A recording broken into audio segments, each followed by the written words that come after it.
آبجی، اتفاقای خیلی بدی افتاد. من دیگه برای خوشبختی دخترم تضمین میخوام. تضمین برای وسایله، نه برای پیوندها. بازم تو بگو چه تضمینی میخوای؟ باید اون خونه رو به اسم زرین بزنید.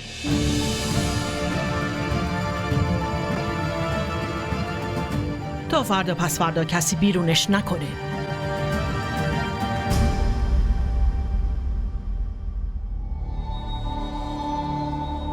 امروزم نیازی نبود بیای. میتونستی امروزت هم با تارا بگذرونی. من فکر میکردم تو روز بعدش بدو میای که منو راضی کنی، منو خونه برمیگردونی.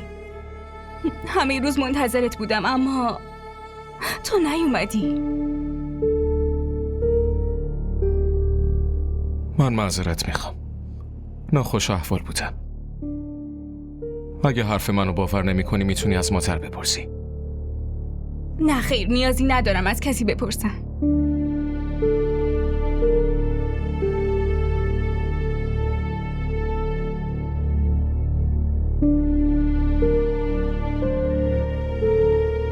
بیا، برای توی.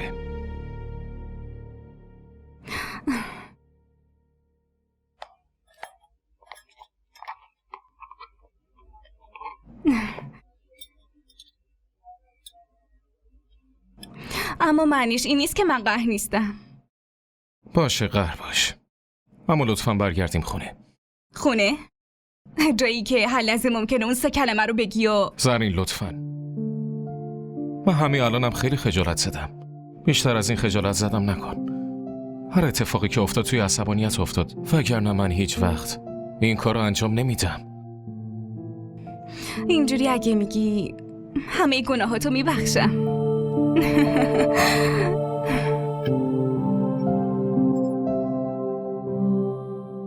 خونه رو نمیتونم به اسم زرین بزنم. موند حرف بیرون انداختنش از خونه. راستش زرین همیشه هر بار با خواست خودش خونه رو ول کرده اومده.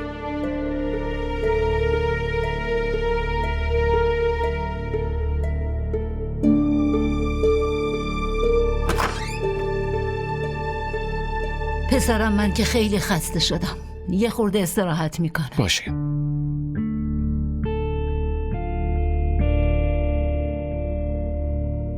فرهان تو هم برو استراحت کن، ما قراره شام بریم بیرون.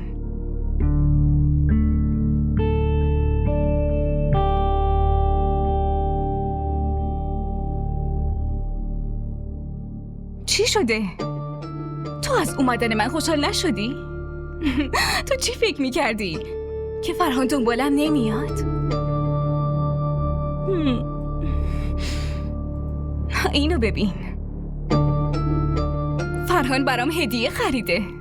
علنگوی طلاست. هدیه آشتیمونه. قشنگه. آره، ولی برای تو برگشتنم به این خونه بدبختی بزرگیه. به خاطر پسرت فرهان میخواست منو طلاق بده، اما من با یه حرکت تو رو از اینجا بیرون میندازم. ببین از الان وسایلتو جمع کن.